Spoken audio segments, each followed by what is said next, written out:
নতুন এক ষড়যন্ত্র অনির্বাণের জীবনে কড়া নাড়ছে। হ্যাঁ বন্ধুরা, ভিডিওতে লাইক দিয়ে দেখতে থাকুন। নেশাগ্রস্ত অবস্থায় অনির্বাণ যখন অন্ধকার ঘরে দরজা দিয়ে বসে থাকে, ঠিক সেই সময় কোয়েল চলে আসার এসে বলতে থাকে, কি ব্যাপার অনির্বাণ, তুমি এরকম অন্ধকার করে কেন বসে আছো বলো তো? তুমি তোমার জীবন থেকে কি সব সুখ, সব শখ আহ্লাদ সব কিছু তাড়িয়ে দিয়ে এখন এরকম নিস্তব্ধ ঘরে দম বন্ধ করে বসে থাকবে? সেটা কি তোমাকে মানায় বলো তো? তুমি তো আগে কখনো এরকম ছিলে না। আমি যাওয়ার পর তো তুমি এতটা কষ্ট পাওনি অনির্বাণ।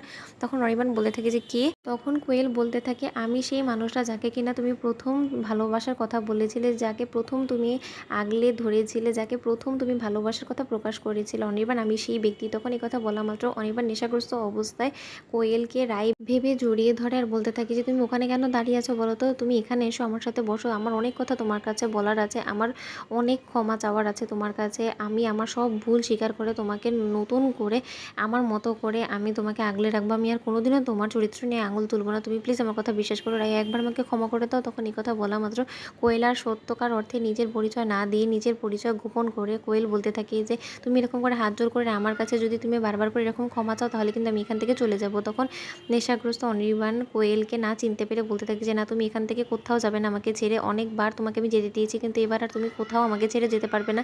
আর তুমি যাতে আমাকে ছেড়ে কোথাও না যেতে পারো, তার জন্য আমি তোমাকে এরকমভাবেই হাত দিয়ে জোর করে আগলে ধরে রাখবো। তুমি দেখি নিও, তারপর আমি দেখবো যে তুমি আমার জাল ছিঁড়ে কী করে বের হও।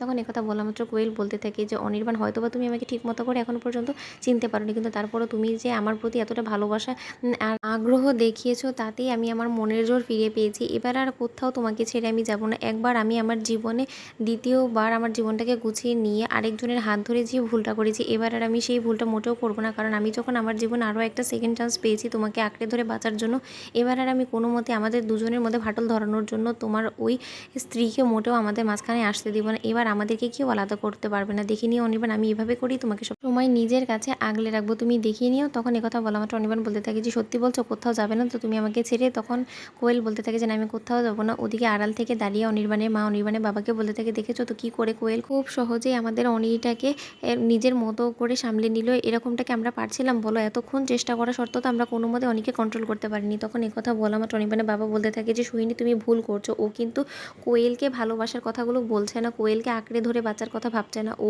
কোয়েলের রূপে রাইকে দেখতে পেয়েছি বিধায় আজকে এরকম ভুলভাল বলছে, কিন্তু যখন কিনা ও সেন্সে আসবে তখন তুমি কোয়েলকে দিয়ে ও সংসারটা ঠিক করে বসাতে পারবে বলো তো? তখন তো কোনো মতে কোয়েলকে ও সংসারে মেনে নেবে না, ও কোয়েলের সাথে সংসার করবে না। কারণ যাকে কিনা ও একবার ডিভোর্স দিয়ে দিয়েছে, সেই মেয়েটার সাথে ও কোনো দিনও আর সংসার করতে চাইবে না। কারণ ওর জীবনে এখন সবথেকে বেশি প্রাধান্য পাই একমাত্র রাই। ও রাইয়ের জন্য কতটা বিপর্যস্ত হয়ে পড়েছে তুমি দেখেছো। তা না করে তুমি রাইকে না ফিরিয়ে আনার কথা ভেবে তুমি উল্টো কোয়েলকে এনে ওর জীবনে আরও বেশি অশান্তি তৈরি করছো। তো বন্ধুরা, ভিডিওটি ভালো লাগলে লাইক এবং সাবস্ক্রাইব করতে ভুলো না।